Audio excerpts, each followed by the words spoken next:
Accounts की आज की इस क्लास में आप सभी का स्वागत है। आज की हमारे इस सेशन का कंटेंट जो रहने वाला है वो रहेगा कैश बुक। तो आज हम कैश बुक देखने वाले हैं। चलिए शुरू करते हैं। आपके सामने जो एक फॉर्मेट ही नज़र आ रहा है, ये फॉर्मेट है सिंगल कॉलम कैश बुक का, या जिसको कहते हैं सिंपल कैश बुक, जिसमें आपके सामने ये जो कॉलम्स आ रहे हैं डेट एंड पर्टिकुलर्स आपने लेजर में देखा है। जब भी आप वो एक तरह से कह सकते हैं बिल्कुल लेजर के सिमिलर ही है। जैसे लेजर में आपने कैश अकाउंट बनाया था, उसी तरह से कैश बुक होती है। तो यहाँ पर जो कॉलम्स आपको नज़र आ रहे हैं, लगभग आपके सामने जो ये कॉलम आपको कुछ नज़र आ रहे हैं, जैसे कि ये सबसे पहले डेट एंड पर्टिकुलर्स आपने लेजर में देखा है। लेजर में भी ये कॉलम्स रहते हैं, एक अमाउंट का रहता है, ऐसे ही वहाँ पर क्रेडिट साइड रहता है। इसमें भी ये डेबिट साइड है और ये क्रेडिट साइड है।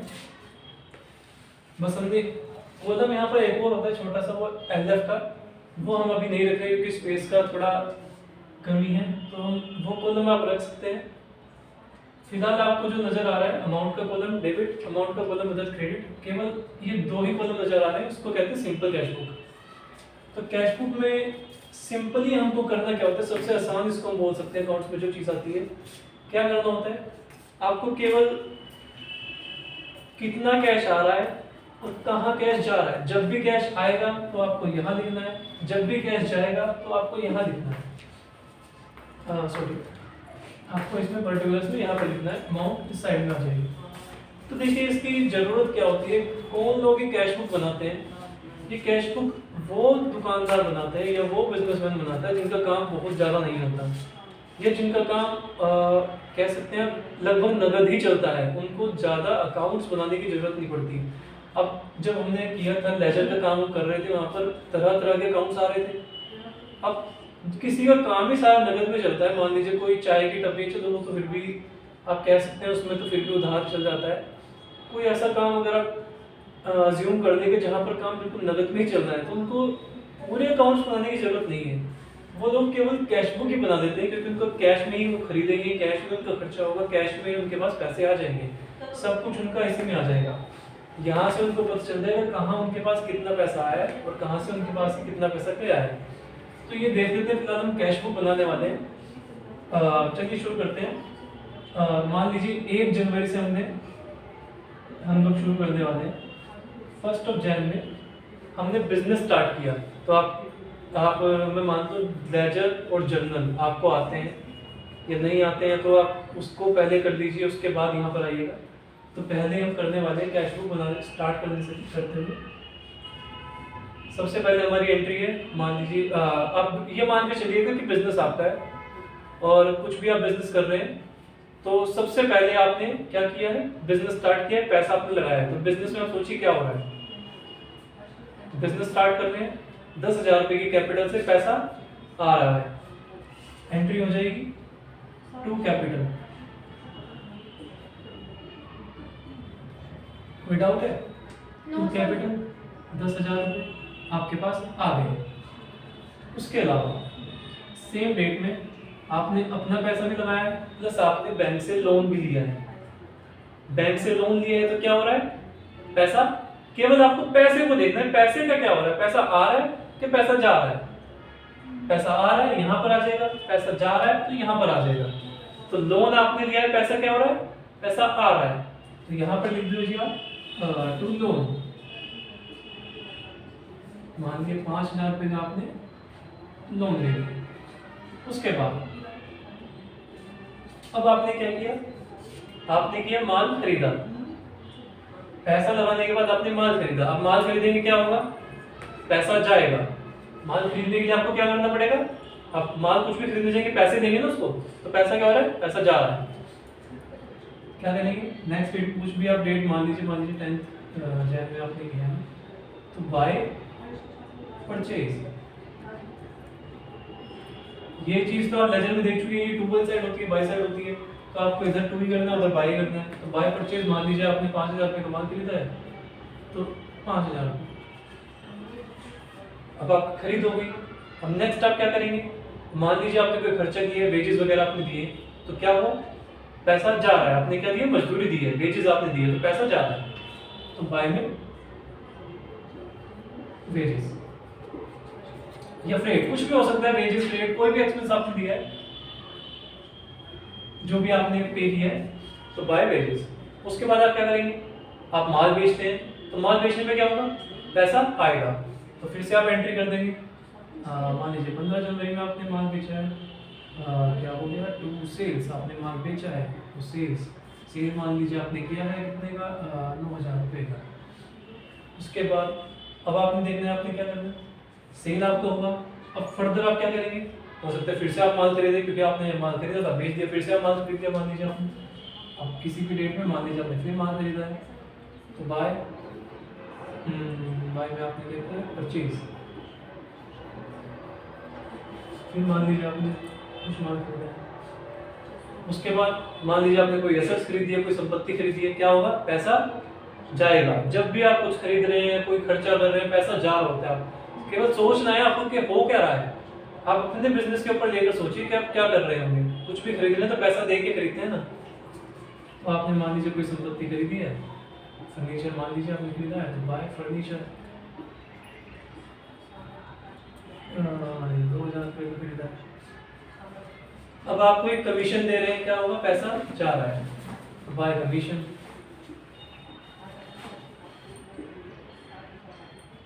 500 रुपये मान लीजिए आपने कमीशन दिया।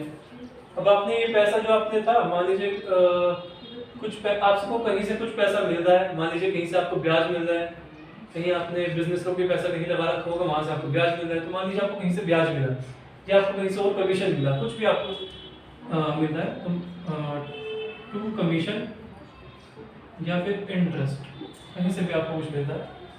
तो अब इस तरह से एंट्रीज तो हम पता नहीं कितनी ले सकते हैं, तो केवल फिलहाल इसको यहीं पर खत्म करते हुए अब आपको खत्म इसको कैसे करना है, यहाँ पर जैसे आप लेजर में करते हैं, जो भी ज्यादा वाली साइड उसका टोटल निकालिए, ये वाली ज्यादा साइड है 15 और ये हमारी सीरीज 9 और 15 9 24 24,200, 24,200 आता है इस साइड का टोटल, 24,200 आता है इस साइड का, कर लेंगे। अब बैलेंस निकाल दीजिए, केवल 5 और 2 7 और 3 10 और 2 12 12,500, 12,500 ये रहता है, और यहाँ कितना बचा है 24, तो 12 कितना आएगा, कैलकुलेट मेरा बता बोलिएगा। चलिए जो भी आएगा आपको करना क्या होता है, केवल जो भी डिफरेंस है यहाँ पर निकाल कर बैलेंस निकाल देना है। तो ये तो रहा बिल्कुल सिंपल सा काम। अब नेक्स्ट जो इसमें आता है, ये हमारी सिंपल कैश बुक यहाँ पर खत्म होगी। 1700 गलत है सर, 24,200 में से माइनस 1250 तो करना है, 12,500 12,500 तो करना है सर, 1700 आएगा। ठीक है, कोई बात नहीं। अब नेक्स्ट हम इसमें आगे बढ़ते हैं, जो मैंने आपको बताया था कि अब क्या करना है हमको, सिंपल कैश बुक हमारी होगी। इसमें जो नेक्स्ट पार्ट आता है वो आता है 2 column cash book and 3 column cash book. अब वो कौन सी होती है, उसमें सॉरी सर, 11,700। जो नेक्स्ट हमारी जो कैश बुक जो हमने बताई है 2 column cash book and 3 column cash book. Simple तो बहुत इजी रही। अब दूसरी होती है बैंक, उसमें जो कॉलम आता है वो आएगा बैंक का। यहाँ पर हम एक कॉलम और बना देते हैं, ऐसे इधर भी एक कॉलम और बना देते हैं, इसमें आ जाएगा बैंक। सर ये सेकंड कॉलम कैश बुक है ना, 2 कॉलम कैश बुक। सर लेकिन इसमें तो पहले डिस्काउंट आएगा। नहीं, पहले हम बैंक ले लेंगे, डिस्काउंट को भी नहीं लेंगे। ये चलिए डिस्काउंट आप ले लीजिए, एक जो 3 कॉलम कैश बुक होता है उसमें डिस्काउंट आता है साथ में, यहाँ पर डिस्काउंट देते हैं। पहले फिलहाल हम बैंक को निकाल देते हैं, पहले डिस्काउंट वाली देख लेते हैं। अगर हम कैश बुक में ही डिस्काउंट का कॉलम केवल एक ऐड कर देते हैं, इसके बाद हम बैंक ऐड करेंगे, उसको बोलते हैं 3 कॉलम कैश बुक। जब 3 कॉलम्स आ जाएंगे, बैंक के थ्रू भी हम ट्रांजेक्शन को देखेंगे। अब इसमें देखिए क्या होता है। हाँ, तो देखिए इसमें क्या करना होगा। मान लीजिए आपने जैसे ये परचेज है, परचेज आपने किया था 3,000 रुपये का, उसमें आपको जो है डिस्काउंट मिल गया। कुछ आपने नगद माल खरीदे हैं, नगद माल खरीद रहे हैं, तो वो एक्चुअली इसमें नहीं आएगा ये चीज़ ना, ये हम इसको इसमें नहीं डालना होता। ये डिस्काउंट का फैक्टर कहाँ पर आता है, डिस्काउंट आता है जब आपने कोई माल उधार खरीदा होता है क्या, क्योंकि नगद जब आप खरीदते हैं तो उसमें उसको ट्रेड डिस्काउंट माना जाता है। जो आपको नॉर्मली डिस्काउंट मिलता है, और जब आप कैश देते हैं तो आपको उसमें कैश डिस्काउंट कुछ मिल जाता है। अब डिस्काउंट हम इसमें बंद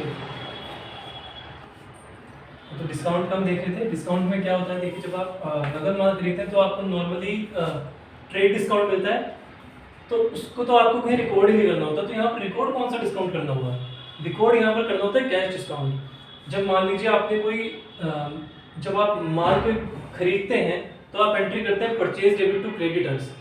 खरीदते वक्त आपने मान लीजिए खरीदा था 1000 रुपये का माल, अब आज की डेट में आप पेमेंट कर रहे हैं 1000 रुपये की, पेमेंट करने की जगह पेमेंट करते हैं कितने की, 980 रुपये की, आपको मिला 20 रुपये का डिस्काउंट। अब पेमेंट की एंट्री आप करते हैं, पेमेंट किधर आती है पहले तो आप ये देख लीजिए पेमेंट किधर आनी है, आप यहाँ पर क्योंकि आपके पास कैश जा रहा है तो आप एंट्री करेंगे। मान लीजिए आपने पेमेंट करी है जनवरी में लेके चलते हैं 31 जनवरी में, मान लीजिए आपने पेमेंट करी है, कितने की पेमेंट करी है आपने, 980 रुपये की। देने कितने थे, 1000 रुपये का आपने माल खरीदा था उधार। अब आप पेमेंट कितनी कर रहे हैं, 980 रुपये की आप नगद उसको सामने वाले को दे रहे हैं। तो 20 रुपये क्या हुए, 20 रुपये आ जाएंगे आपके डिस्काउंट कॉलम में, 20 रुपये आपको डिस्काउंट मिल गया। अब वैसे ही एक चीज आती है कहाँ पर, सेल्स में। मान लीजिए आपने उधार माल कोई बेचा था, अब आपको क्या मिल रहा है, पैसा मिल रहा है। आपने 5000 रुपये का माल उधार बेचा था, आपको पैसे कितने मिल रहे हैं, 4900 रुपये। तो आप एंट्री क्या करेंगे, पैसे मिलने पर, पैसे मिलने पर आप एंट्री कर देंगे टू डेटर्स। कितने पैसे आपको मिल रहे हैं, 4900 रुपये, 4900। डिस्काउंट आपको कितना मिल रहा है, 100 रुपये। सेम प्रोसेस इसमें चलती है, बस आपको क्या करना होगा, ये वाला कॉलम जो है सेम उसी तरह जैसे आपको टोटल करना होता है, टोटल कर दीजिए।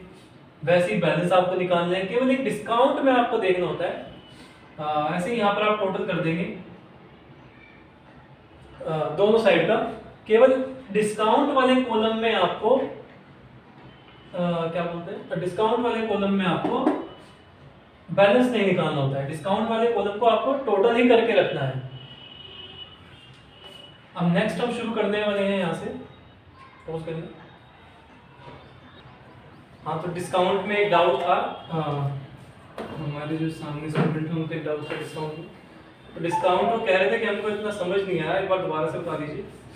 डिस्काउंट का देखिए क्या होता है, आपने एक तो ये डिस्काउंट कौन सा था, ये आपने माल खरीदा था, आप पेमेंट आप कर रहे हैं तो आपको डिस्काउंट मिल रहा है, तो ये यहाँ पर आ गया।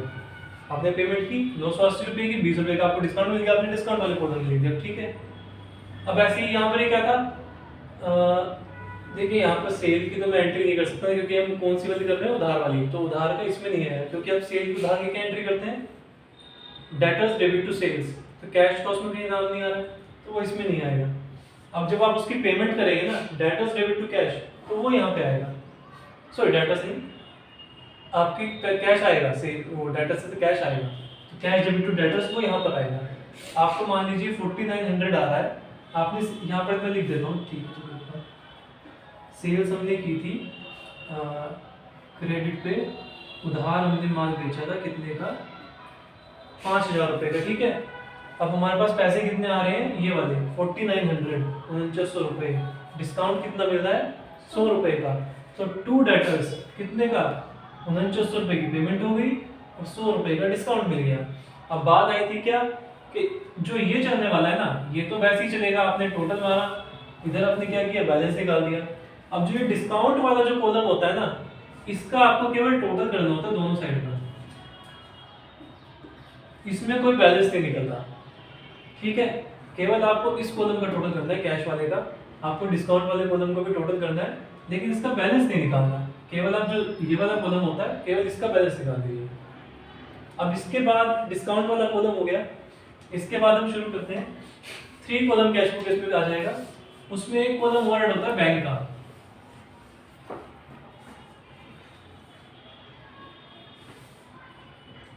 अब इसमें क्या होगा, इसमें एक चीज आ जाती है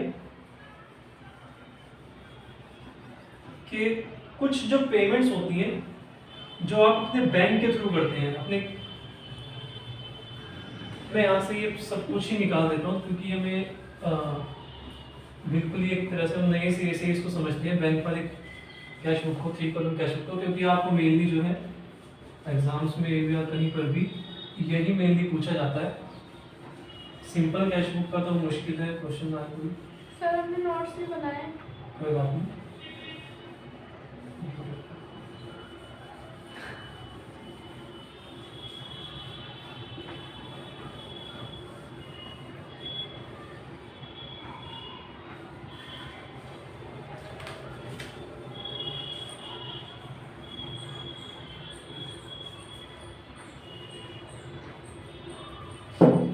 तो ये हम 3 कॉलम कैश बुक अप करने वाले हैं। 3 कॉलम कैश बुक में देखिए आपके पास क्या है, डेट पर्टिकुलर कोई से आने वाला है, डिस्काउंट आ गया, बैंक आ गया, अमाउंट। ये अमाउंट कौन सी है? ये कैश वाला कॉलम है, ठीक है, जिसमें आप कहाँ कैसे काम कर रहे हैं, कैश में।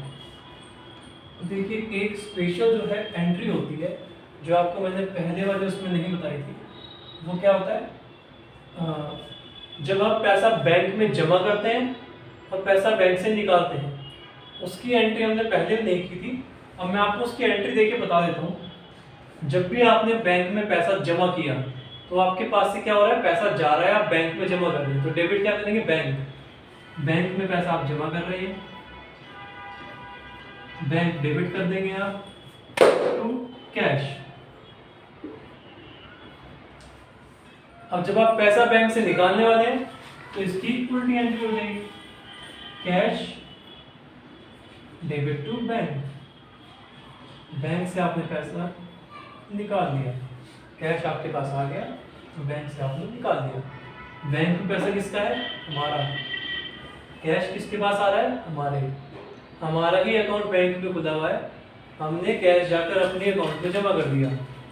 तो ये दोनों चीजें जो है ना, हम पैसा दे रहे हैं, पैसा ले रहे हैं। ये पैसा हो कुछ नहीं है, केवल एक इंटरनल ट्रांसफर है। हमारे पास पहले नगद में था, अब हमने बैंक में डाल दिया, पैसा अब भी हमारे पास ही है, वो कहीं गया नहीं है। तो इसीलिए ये 2 कॉलम हम कैश बुक में लेके चल रहे हैं। क्यों? क्योंकि ये दोनों पैसे हमारे ही हैं, दोनों को साथ में रखना है हमको। ये जो जब आप निकालेंगे ना, आपकी नेटवर्थ कितनी है, पैसा आपके पास है कितना हाथ में, तो ये दोनों चीजें देखेंगे आप। देखो ये भी मेरा ही पैसा है, ये भी मेरा ही पैसा है, बैंक में मेरा ही तो पैसा रखा हुआ है, ये जो मैंने जमा किया मेरा ही तो पैसा है, ये मैंने निकाल दी मेरा ही तो पैसा है, चाहे मैं कैश में रखूँ चाहे बैंक में रखूँ। तो हम स्टार्ट करते हैं। मान लीजिए 1 जनवरी में हमने बिजनेस स्टार्ट किया, हम पैसा लेकर आए थे। हमने क्या किया, कुछ पैसा हमारे पास था नगद में, कुछ पैसा हमारे पास था बैंक में। तो हमने जो बिजनेस स्टार्ट किया कैपिटल से, कैसे हमने स्टार्ट किया, मान लीजिए हम 10,000 रुपये बैंक में हमने डाला, जो हमने बैंक खुलवाया था अपनी फर्म का, अपने बिजनेस का। 10,000 रुपये हमने अपने बैंक में डाले और 10,000 रुपये हमने नगद में रखे। ये हमारा हो गया बिजनेस स्टार्ट। अगर आप इसकी जर्नल देखें तो क्या बनेगी, capital account debit to cash to bank. 10,000 रुपये आपने बैंक से डाले और 10,000 रुपये आपने आपके पास जो थे आपने कैश से डाले।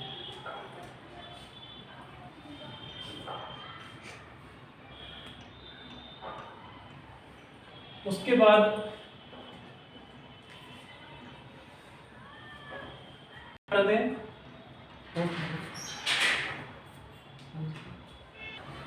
तो 20,000 रुपये से हमने बिजनेस स्टार्ट किया और 10,000 रुपये हमने कैश में लेके आए और 10,000 रुपये हमने बैंक में डाला, तो हमारा बिजनेस स्टार्ट हो गया। इसके बाद अब मान लीजिए आपने क्या किया, आप माल खरीदते हैं।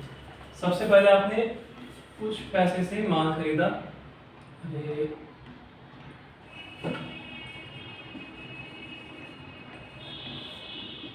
सबसे पहले आपने कुछ माल खरीदा, नगद माल खरीदा टू परचेज। 2,000 रुपये का आपने माल खरीदा है, जिसकी पेमेंट अभी कहाँ से हो रही है, कैश में। अब इस चीज का यहाँ पर ध्यान रखना होगा कि पेमेंट कहाँ से हो रही है। पेमेंट आप कैश में कर रहे हैं कि पेमेंट आप बैंक से कर रहे हैं। अभी मैं शब्दों पर ध्यान रखिएगा, मैं कैसे कैसे बताता हूँ कहाँ से हो रही है। अभी पेमेंट हो रही है कैश में, 2,000 रुपये का माल खरीदा है, पेमेंट हो रही है कैश में, तो आप कहाँ डालेंगे, कैश वाले कॉलम में। हमने 10,000 रुपये हमारे पास बैंक में थे, 10,000 रुपये हमारे पास नगद है बिजनेस के लिए, अभी पेमेंट हुई है कैश से। उसके बाद उसके बाद क्या हुआ है, हम मान लीजिए आपने कुछ मजदूरी वगैरह दी है, आपने माल खरीदा था उसके लिए फ्रेट वगैरह दिया है, सेम डेट में आपने कुछ फ्रेट वगैरह दिया है, वो भी आपने कैसे दिया है, कैश में। इसके बाद आपने कुछ माल बेचा है, अब आपने जो माल बेचा है उसका पैसा आ रहा है बैंक में, आपको चेक मिला,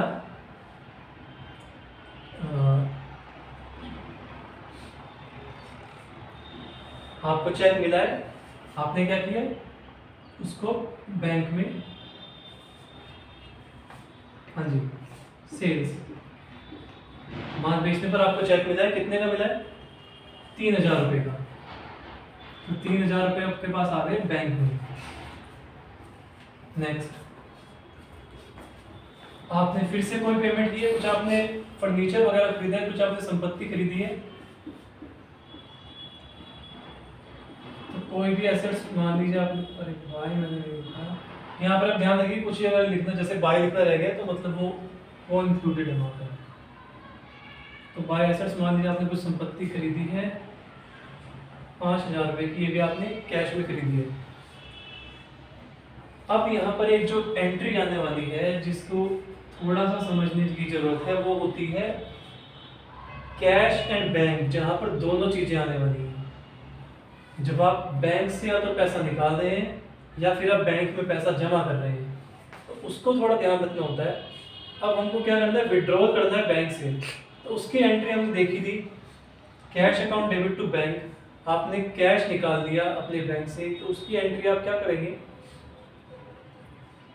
यहाँ से आप देख सकते हैं, अगर इसमें थोड़ा कंफ्यूजन हो कि कौन सी चीज किस जगह पर आएगी, cash debit to bank entry होती है, तो आप बना ही सकते हैं ना कि cash debit to bank, bank आपने पैसा निकाला है तो एंट्री ये होगी।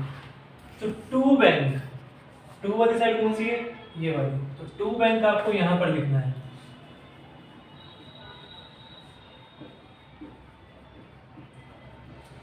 मान लो आपने लगभग 5,000 रुपये बैंक से निकाल दिए, तो आप क्या करेंगे, टू बैंक, आपने बैंक से पैसा निकाल लिया है, एंट्री ये आप कह रहे थे डेबिट, लेकिन कौन से कॉलम में करी, ये तो चलिए समझ आ गया कि कैश डेबिट टू बैंक था, तो टू बैंक हमने डेबिट साइड में लिख दिया, टू वाली साइड ये होती है हमने यहाँ पे लिख दिया।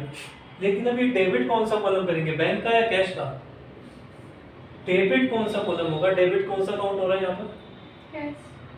डेबिट, इसलिए कैश वाला कॉलम होगा। आपने उसमें लेजर में भी देखा था कि जब हम लिखते हैं कोई भी, जैसे कैश अकाउंट जब हम बनाते थे तो हमने सामने वाले अकाउंट लिखते थे, जो भी उसके सामने होता था यहाँ पर आ जाता था, लेकिन अमाउंट कौन सी लिखते थे, डेबिट वाली जो उसके सामने होती थी। टोटल अमाउंट कौन सी आती है, उसकी डेबिट वाली जो सामने होती है, जो उसी अमाउंट वही उसी अकाउंट की आती है, लेकिन बस नाम दूसरे अकाउंट का आता है। तो इसलिए जो हम कैश करने वाले हैं, कैश डेबिट टू बैंक हमने किया है, टू बैंक हमने लिख दिया, तो अमाउंट कौन से कॉलम में आएगी, कैश वाले कॉलम में, इस साइड में 5,000। और एक तरीके से आप ऐसे देख सकते हैं कि कैश डेबिट हुआ है, डेबिट साइड कौन सी है, ये वाली साइड, तो कैश को आपको डेबिट करना है, यहाँ पर भी कैश यहाँ पर डेबिट हो रहा है, तो कैश को यहाँ पर भी आपको डेबिट करना है, इसलिए आप डेबिट वाली साइड में लिखेंगे। अब यहाँ पर आपको क्या होगा, अब हमको बैंक भी रिकॉर्ड करना है, क्योंकि हम दो चीजें मेंटेन कर रहे हैं, एक तो बैंक भी और एक कैश भी। एक तरह से आप कह सकते हैं बैंक अकाउंट में मेंटेन कर रहे हैं और कैश अकाउंट में मेंटेन कर रहे हैं, इसको बोलते हैं 3 कॉलम कैश बुक। तो आप इधर भी एंट्री करेंगे सेम डेट में, 15 जनवरी में डेट ली थी, तो by cash, by cash bank में हमने एंट्री करनी है, बैंक में, बैंक क्या रखा है, क्रेडिट, तो अब कौन से कॉलम में जाने वाली है, बैंक वाले कॉलम में। क्रेडिट हमने करना है बैंक वाले कॉलम में, कितना है, 5,000 रुपये। ऐसे ही कर देंगे डायरेक्ट 5,000 रुपये। हाँ 5,000 ही आएगा। और कौन सा तरीका है करने का, आपने ये कर लिया। असल में हुआ क्या था, देखिए थोड़ा सा समझने की कोशिश करें तो हुआ क्या था, आपने क्या किया था, 10,000 रुपये आपके पास नगद में आए थे, और फिर आपने क्या किया था, आपने परचेज कर लिया 2,000 रुपये का नगद माल। कितने रह गए आपके हाथ में, थोड़ा सा केवल ऐसे मुंह जुबानी करते हैं, 10,000 रुपये आपके पास आए थे, 2,000 रुपये का आपने माल खरीदा, कितने बचे, 8,000। 100 रुपये की आपने मजदूरी दे दी, कितने बचे, 7,900। 5,000 रुपये का आपने एसेट्स खरीद लिया, कितने बचे, 3, और 2,900। आपके पास कितने हाथ में बचे, केवल 2900 रुपये। अब 2900 रुपये आपके पास बचे हैं हाथ में, बैंक में आपके पास जुड़े तो पड़े हैं, और आपने जो माल बेचा था वो कहाँ पे आ गया? ये रहा, आपने जो माल बेचा था वो आ गया बैंक में। तो बैंक में हो गए 13,000 रुपये और आपके हाथ में इस वक्त 2900 है। तो आप क्या करेंगे? चलो भाई बैंक से पैसा निकालते, तो आपने वो किया है, आपने बैंक से पैसे निकाल दिए और आपके ये कहाँ पे आ गया? डेबिट साइड में। अब देखते हैं बैंक का टोटल वापस से कितना हो जाएगा? 2900, 5000 और आ गए, कितने हो गया? वापस से 7,900 रुपये हमारा बैंक का टोटल हो गया। ये एक एंट्री हम और कर लेते हैं एक बार। एक चीज हाँ इसमें और जो रह गई हमारी वही लिखने की, एक इसमें जो एक कॉलम हमने छुड़वा दिया था वो कॉलम हमने रखा था, यहाँ पर एक कॉलम और होता है जैसे पहले। तो उसमें आपको करना क्या होता है, जब भी बैंक की और कैश की एंट्री आती है ना, तो उसमें आपको सी लिख देना होता है। यहाँ पर मैं बाहर लिख दे रहा हूँ, जगह यहाँ पर थोड़ी कमी है। यहाँ पर आपको एक सी लिख देना होता है, इसको बोलते हैं कॉन्ट्रा एंट्री। इसमें क्योंकि हमारे पास से पैसा किसी दूसरे के पास नहीं जा रहा है, आपने अपने पास से पैसे को अपने ही बैंक में डाला है या फिर अपने बैंक से निकालकर अपने हाथ में पैसा रख दिया है, तो इसलिए इसको कॉन्ट्रा एंट्री लिख देते हैं। क्योंकि इसका जो इम्पैक्ट दिखेगा तो आपको कैसे दिखेगा, या तो आपके बैंक के टोटल में चेंज आ जाएगा और आपकी कैश के टोटल में चेंज आ जाएगा। लेकिन आप जब दोनों का टोटल करेंगे ना तो वापस से इक्वल ही रहने वाला है, उस आपके जो ओवरऑल टोटल में कोई फर्क नहीं आएगा। ओवरऑल आपकी जो नेटवर्थ रहेगी वो उतनी की उतनी रहने वाली है। भाई आप बैंक में रखो या आप अपने पास कैश में रखो, टोटल तो आपके पास उतनी रहेगी ना। तो इसलिए इस पर कॉन्ट्रा एंट्री लिख देते हैं कि इसका हमारी ओवरऑल नेटवर्थ पे कोई फर्क नहीं पड़ने वाला। अब एक एंट्री और अगर हम देख लें, हमने क्या किया था, बैंक से पैसे निकाल चुके हैं, ठीक है। अब हम मान लीजिए हाँ आपने अब फिर से कोई माल खरीदा है या आपने कोई माल उधार खरीदा था और उसकी पेमेंट आप ऑब्जर्व करने वाले हैं। उधार माल खरीदने के तो यहाँ पे कुछ नहीं आएगा। मान लीजिए आपने उधार माल कितने खरीदा था, मैं एंट्री कर देता हूँ यहाँ पर, परचेज डेबिट टू क्रेडिटर्स। आपने ये माल कुछ खरीदा था 6,000 रुपये का, 6,000 रुपये का आपने माल खरीदा था किसी भी डेट में, 20 जनवरी मान लीजिए खरीदा था। अब 25 जनवरी में आप उसकी पेमेंट करने वाले हैं और 6,000 की जगह आप पेमेंट कितनी करने वाले हैं? 5800 रुपये, 5800, 200 रुपये का आपको डिस्काउंट मिलने वाला है। और आप पेमेंट कैसे कर रहे हैं? चेक से, अपने बैंक अकाउंट से आपने चेक काट कर दे दिया अपने बैंक अकाउंट का, ठीक है। तो आप पेमेंट कर रहे हैं चेक से, तो क्या एंट्री आप करेंगे? Creditors account debit to bank. अब आप कैसे दे रहे हैं? बैंक से दे रहे हैं पैसा, तो बाय क्रेडिटर्स।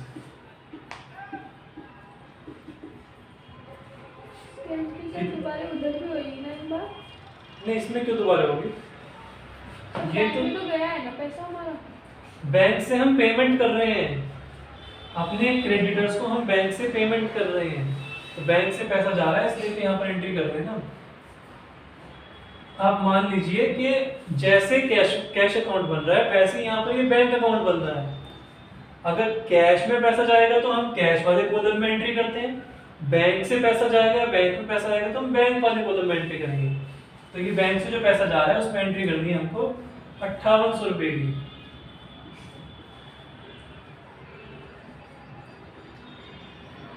₹5800 की आपने पेमेंट कर दी।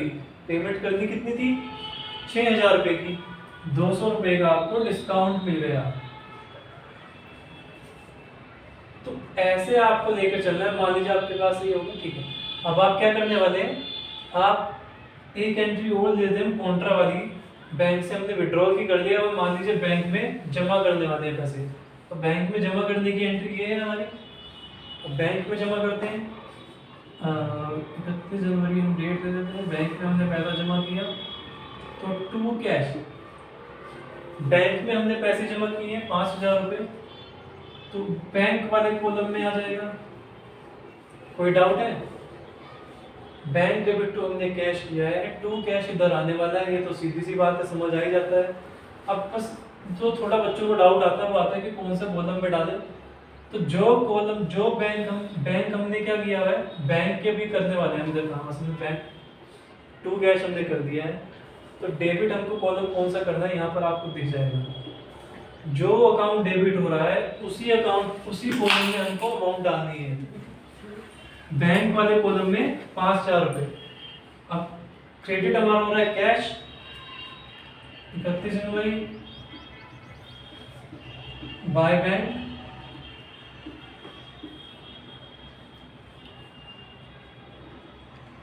हाँ कैश वाले कॉलम में 5000।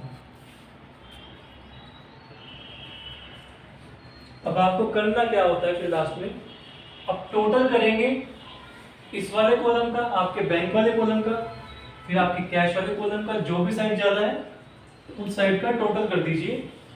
और ये जो वही बात है कि ये जो टोटल होता है इसका डिस्काउंट वाले कॉलम का दोनों साइड का टोटल करना होता है। आपको जो भी टोटल आ रहा है दोनों साइड का टोटल, इधर तो कुछ नहीं है तो जीरो है, इधर का 18,000 आ रहा है। दोनों साइड का टोटल करना होता है तो कोई जीरो है।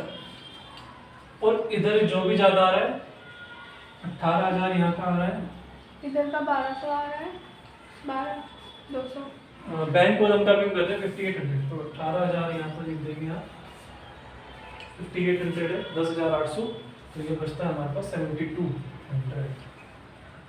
बाय बैलेंस 7200 बचते हैं हमारे बैंक अकाउंट में, बैलेंस हमने निकाल दिया। अब अगर हम कैश कॉलम का टोटल करें तो 15,000 आता है इधर टोटल, और 15,000 यहाँ पर लिख देंगे। इधर हमारा हो गया 5 और 2 5 और 5 10 और 2 12, 12,100, तो ये बचता है हमारे पास 2900। तो ये हमारे हमने बैलेंस निकाल दिया। हमारे पास कैसे आया 2900? टोटल किया इस साइड का, जो ज़्यादा डेबिट साइड हो रही है लिख दिया यहाँ पर, तो ये सब इसमें से माइनस हो गए ना, ये चारों अमाउंट इसमें से माइनस करके निकाल दिया, माइनस ही तो किया है। तो ये आपने बैलेंस निकाल दिया और इस तरह से ये आपकी कैश बुक पूरी हो जाती है। ठीक है, तो कैश बुक यहाँ पर खत्म हुई। अब दोबारा से इसको रिवाइज कर सकते हैं जितनी बार हमें आपको समझ आए। वैसे तो देखिए बहुत आसान चीज़ होती है, थोड़ा सा केवल डाउट बच्चों को जो है बैंक में जब कॉलम आ जाता है तो कॉन्ट्रा एंट्रीज में थोड़ा सा डाउट आता है, अदरवाइज तो बिल्कुल सिंपल ही होती है। केवल थोड़ा सा आपको एक्स्ट्रा रिवीजन चाहिए, थोड़ा सा रिवीजन करेंगे तो समझ आ जाएगा। ठीक है।